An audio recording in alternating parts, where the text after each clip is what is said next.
Hello and welcome. You're watching Beyond World is One. My name is Mohammed Saleh, and let's start this broadcast by taking a quick look at what is making headlines at this hour.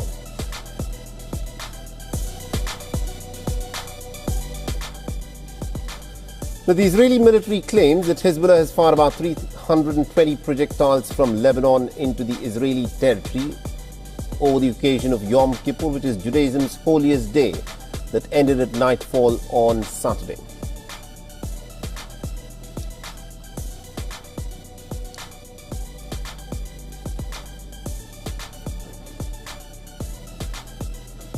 Now, Russia claims that 2 children amongst 4 are dead after a blast at a fuel station in the Chechen capital Grozny. The authorities have said that the fuel tanker exploded, resulting in the massive fire.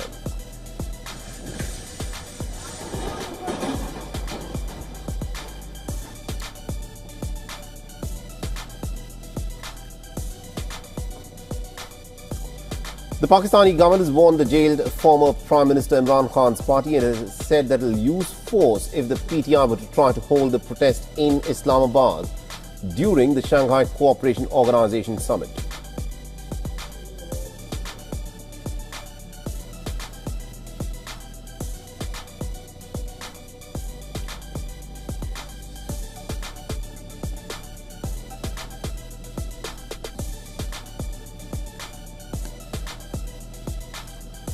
Now, India writes to Bangladesh's interim government and has expressed some serious concerns over the Durga Puja attacks. The MEA has said that the attacks follow a systematic pattern of desecration and damage to temples.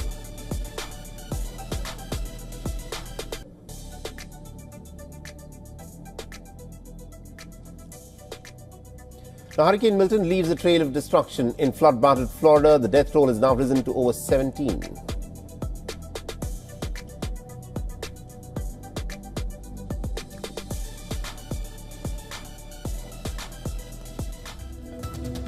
All right, so let's start this broadcast with some breaking inputs that have in fact come in from southern India, where there has been a major train accident just a short while back, where the Mysuru-Darbhanga Bhagmati Express reportedly has collided with a stationary goods train near the Kavarapettai railway station. At least 2 coaches are said to be on fire after the collision take place, and the coaches got derailed. This at this moment is a developing story, and more details are awaited pretty soon. The search and rescue operations are currently underway at the site of the accident, and casualties are feared in this incident. There is, although still, no official information as to how many people may have lost lives and how many are said to be injured. And Vyon's Siddharth MP is joining us over the phone line with more information on this. Over to you, Siddharth. What more information do we know? So far, what we understand is that the accident took place around 10 minutes to 9 p.m. So it was around 8:50 that this accident took place. So as you had just pointed out sometime back, this train, the Mysore-Darbhanga Express, which was in fact headed towards Bihar. So this is the train that was passing through that region, Kavarapettai. This is almost along the North Tamil Nadu and South Andhra Pradesh border. So it's along that route when this train was passing, almost at a very fast speed, about 100 kilometers per hour, that there was some issue, and then it actually rammed into a stationary goods train. So this is what we understand based on initial information. Of course, a handful of coaches are affected. Some of them are toppled. Some of them are not in an upright position.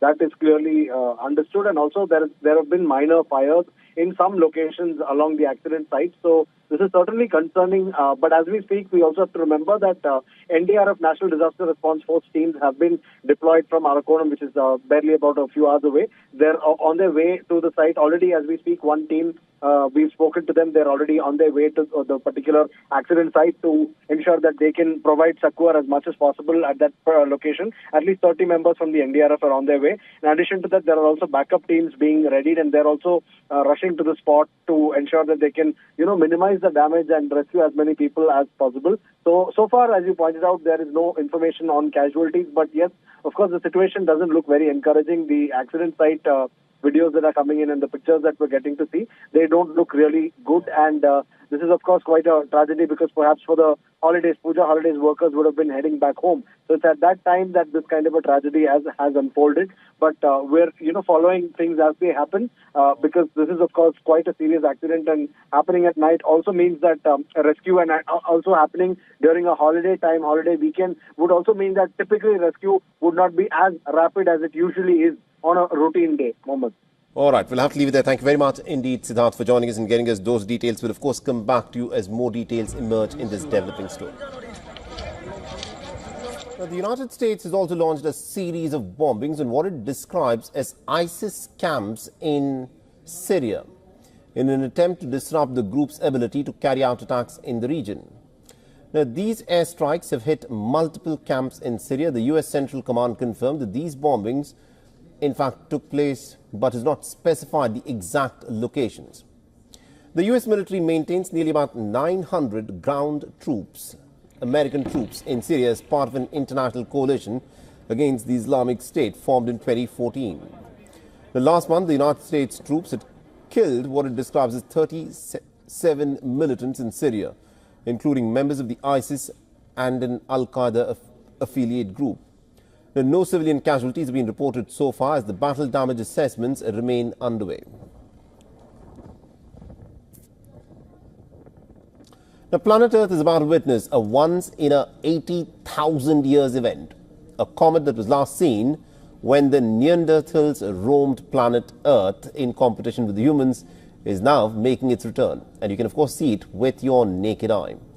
Also known as the Shushan Atlas Comet A3 is currently lighting up the sky in a show that won't be repeated for another 80,000 years to come. The scientists are calling it the Comet of the Century because of how bright and visible it is going to be without even a telescope. The comet's tail is said to be almost 18 miles long, and stargazers in the southern hemisphere have already caught a glimpse of this comet, and now it is turning to the northern hemisphere between the 12th till the 30th of October. So step outside, look up at the sky and witness a cosmic wonder before it vanishes for another 80,000 years before it comes back again. The Sahara, the world's largest hot desert, has been hit by heavy rainfall, turning the sand dunes into a scene of blue lagoons and nourishing some of its most drought-stricken regions. The heaviest rainfall in the past 50 years has left the desert flooded. It's been 30 to 50 years since we've had this much rain in such a short space of time. It has to be said that even for the geography of the region, since we are on the eastern slopes of the Atlas Mountain, we have noticed that it's as if all the rains are directed towards the same areas. A river that has been dry for decades have come back to life after the rainfall. There's even a lake that has been dry for 50 years, named Lake Uriki, between the Zagora and Tatar regions, where the water has returned as NASA images have shown. So the old desert lakes will come back to life. But the torrential rains have been causing floods in Morocco and Algeria for the past month, killing dozens of people and destroying farmers' harvests. The rare heavy rains come as the North African kingdom grapples with its worst drought in nearly 40 years. This is significant rainfall. It came at an important time, given that the region had been suffering from drought for almost a decade. It came in fairly large quantities. The World Meteorological Organization warns that the changes in weather patterns brought on by the climate crisis can trigger extraordinary downpours. Water becomes increasingly unpredictable, what we call an erratic hydrological cycle, leading to sudden floods, severe droughts. And climate change is one of the causes of these extreme behaviors. As the rare deluge of rainfall continues to sweep across the dunes, the impact of climate crisis is here for all to see. Pinar Nishasta, TRT World. To the Middle East now, where many Israelis are observing the Yom Kippur holiday today. This as Israel prepares for an attack on Iran after the rogue nation fired hundreds of missiles at them nearly 2 weeks ago. But when and how they'll do it remains a mystery, with U.S. officials acknowledging Israel has not shared details of its plan with them. NBC's Danielle Hamamdin is in Tel Aviv with the latest. Danielle, good morning. Good morning, Joe. Two diplomats here in the region have confirmed to NBC that Iran has warned Arab nations in the Gulf not to allow Israel to use their airspace in any retaliatory strike. And if they did so, they would be considered participants in the war. Now, according to U.S. officials, the thinking now is that they don't believe Israel will target nuclear facilities or carry out an assassination. The thinking is that Israel will go after Iranian military and energy infrastructure. U.S. officials also saying that the U.S. is poised to defend its assets in the region in the event of a counterattack by Iran. Keep in mind, the U.S. has about 40,000 troops stationed in the area. They also say that the U.S. is not likely to provide direct military support to the operation. So it's not really a question of if Israel will attack, it's rather when and just how hard is it going to hit back. Now, you mentioned Yom Kippur. It is very quiet here behind me, but this is a country still at war, and Israel is still bombarding Lebanon. In fact, it is the IDF's assault on UN positions twice in 2 days that has now triggered international condemnation. 2 UN peacekeepers injured yesterday by Israeli forces. Some European countries are saying that Israel has now violated international law. The U.S. president was asked about this, and he said, and I quote, he is absolutely and positively asking Israel to stop hitting UN peacekeepers. Joe? And Danielle, while the world keeps an eye on Iran and Lebanon, there's also still a massive humanitarian crisis in Gaza, where the Israeli military is rooting out Hamas militants responsible for last year's October 7th terror attack. What's the latest there? Yeah, according to the UN World Food Program, the escalating violence in northern Gaza now is having what they say is a disastrous impact on food security. The WFP says the situation had actually stabilized over the summertime, but that is no longer the case. The IDF has launched a renewed assault there, claiming Hamas is trying to reestablish itself in the area. Of course, there's no way for NBC to independently verify that claim.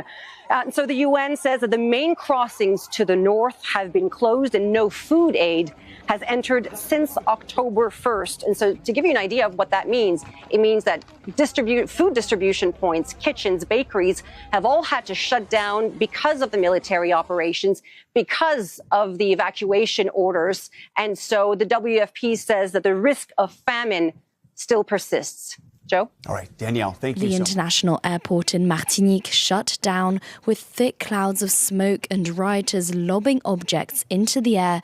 Since the beginning of the week, the island has seen violent protests, with rioters clashing with authorities, setting car rentals on fire, barricading highways and burning down shopping centres. Discontent has grown on the island over spiralling food prices, which are currently 40% higher than in mainland France. It's too expensive. We need a change. I'm only 23 years old. How will I live my life? A tiny salad like this costs an entire €2. Protests began in early September, denouncing the high cost of living. Videos circulating on social media show police cars forced to make a U-turn and flee as rioters throw rocks and bottles at them. The Martinique prefect has planned to impose a curfew from 9 p.m. to 5 a.m. as of Thursday, banning all protests across the territory, but residents don't seem ready to back down. We've been told things from the start, they've discussed things, but nothing good has come out of it, and now we've snapped, and it's all blown up. We'll see things through to the end. You have to tell them that this is our home. This is our home. As protests rage on, schools are suspended, port activity limited, and roads closed. The government has scheduled new talks with citizens on how to achieve affordable prices this Friday. Car dealerships burnt, clashes with security forces, and barricades in flames. it was not possible to enforce the curfew in place in Martinique overnight Thursday to Friday. Protests against the high cost of living on the French Caribbean island have been taking place since early September. Protesters on Thursday ran onto the tarmac at the airport at Fort-de-France. They did so because of a rumour spread on social media about the imminent arrival of hundreds of French police officers by plane. They wanted to stop them landing. Local authorities denied the rumour. The airport was briefly closed. Passengers of cancelled flights had a chaotic night. A lot of doors were broken downstairs. I saw security forces with handcuffed people and so on. There was a lot of commotion in all directions. We didn't really feel safe. The protesters vow to continue. We will go all the way. We have to tell them this is our home. This is our place. Seen from the sky, the destruction here is considerable. This hypermarket was set on fire. There's all this damage. We are trying to see just how much. It seems to be catastrophic. France's Interior Minister vowed firmness, all the while acknowledging people's difficulties. We are going to re-establish order, but at the same time, we have to take into account people's demands concerning the high cost of living. Schools in Martinique were closed on Friday. A nighttime curfew remains in place. Now, Taiwan's defense ministry has said that it has detected 24 PLA aircraft and 10 PLAN vessels operating around the island. Now, 22 of them crossed the median line and reportedly entered into Taiwan's air defense identification zone.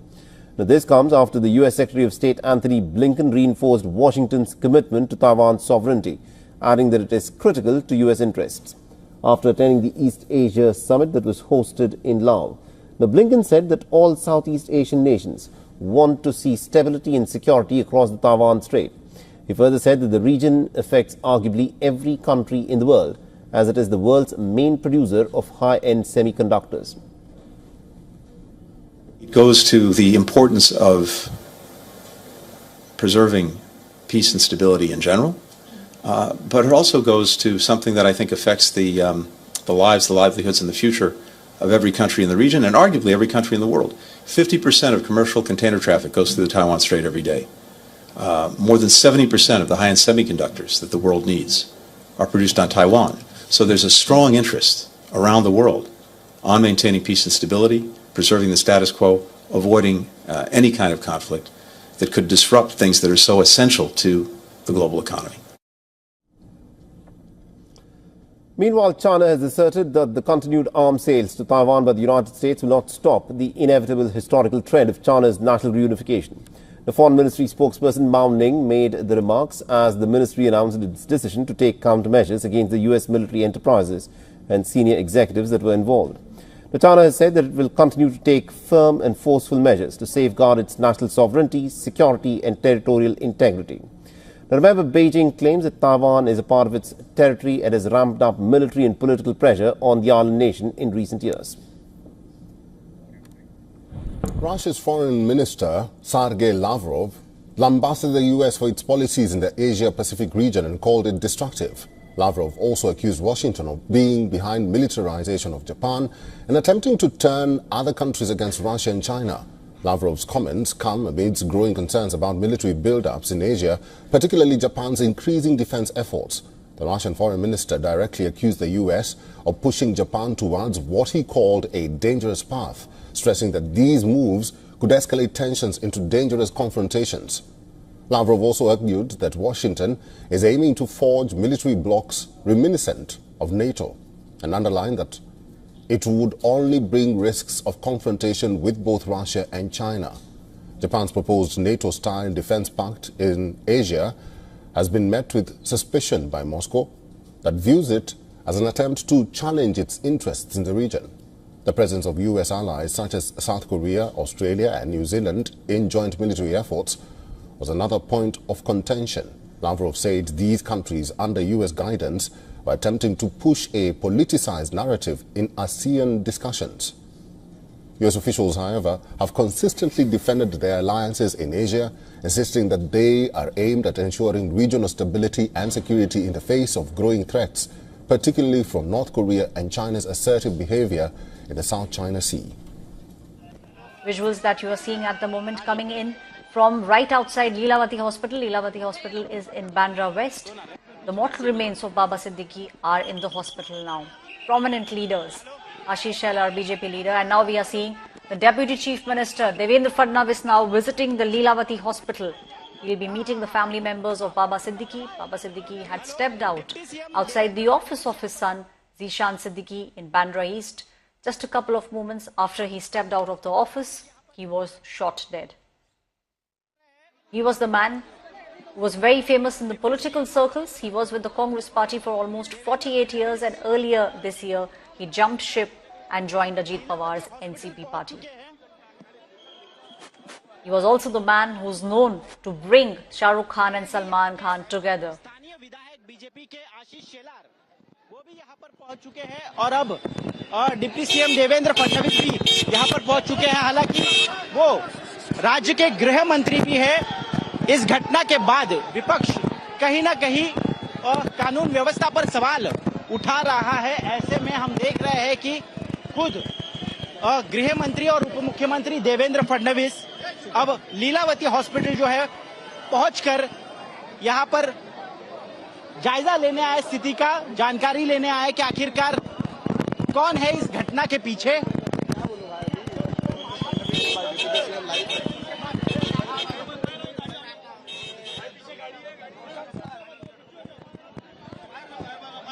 Seeing are coming in from right outside the Lilavati Hospital, the Deputy Chief Minister of the state of Maharashtra, who's also the Home Minister of the state of Maharashtra, Devendra Fadnavis, just a couple of minutes back went inside the hospital. He will be speaking with the doctors and will be speaking with the family members of Baba Siddiqui. Baba Siddiqui, shot in the chest and in the stomach, was rushed to the Lilavati Hospital from Bandra East to Bandra West. 3 people have been detained over this shooting that has taken place. Devendra Fadnavis, inside the Lilavati Hospital, he is also the Home Minister of the state. Questions are now being asked about the law and order situation in the state of Maharashtra. The Congress, the opposition parties, the Shiv Sena of the faction of the Uddhav Thackeray's Shiv Sena faction also now raising fingers and saying when Baba Siddiqui had in fact informed the government that he was receiving threats, why did the government not act on it? We're expecting other prominent leaders also. Ashish Shelar, BJP leader, already inside Lilavati Hospital. It was in February this year that Baba Siddiqui had resigned from the membership of the Congress party, had resigned the Congress party and joined the Nationalist Congress party led by Ajit Pawar.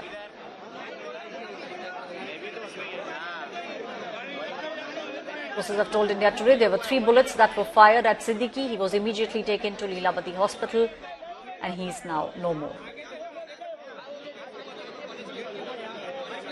He's been a politician for many decades, was with the Congress party for 48 years and also served as an MLA for 3 consecutive terms in 1999, 2004 and 2009.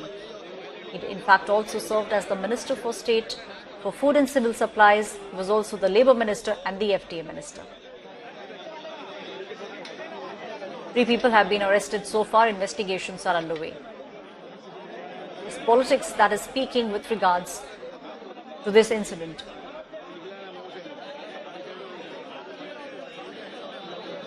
The visuals of the suspects now on your screens. He's the person who shot Baba Siddiqui. He's been detained by Mumbai police. Investigations are underway. And the Home Minister of the state, the Deputy Chief Minister Devendra Fadnavis, he's inside the Lilavati Hospital. Mumbai police now on the hunt for the remaining suspects.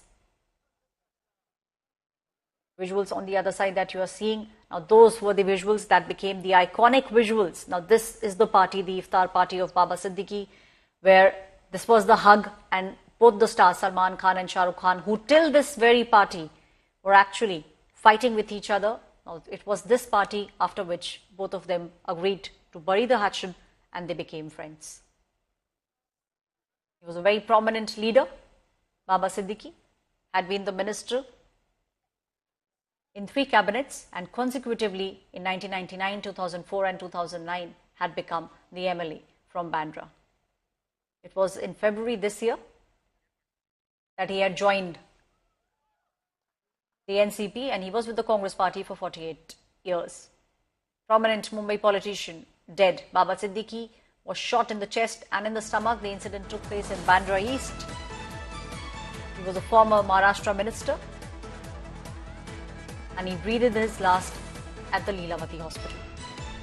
Ajit Pawar is now rushing to the hospital. Iran, in the past week, under the cover of secrecy, acquired the capability of using a nuclear bomb and ending Israel's status as only nuclear power in the region. As per reports, on the 6th of October, Iran suddenly and temporarily shut down its airspace. All flights from Iranian airports were reportedly cancelled from 9 p.m. on Sunday, October 6, until 6 a.m. the following Monday. In fact, the Iranian Civil Aviation Authority reportedly issued a notice to Air Missions, NOTAM, signaling a military exercise in the western part of the country. On the 6th of October, at 10:45 p.m. local time to be precise, the University of Tehran's Seismography Center announced a 4.4 magnitude earthquake in the city of Aradan, Semnan province. Now, if we join the dots, the airspace shut down, the earthquake, Iran's nuclear ambitions, the possibility that Iran might have tested a nuclear device underground perhaps may not seem far-fetched.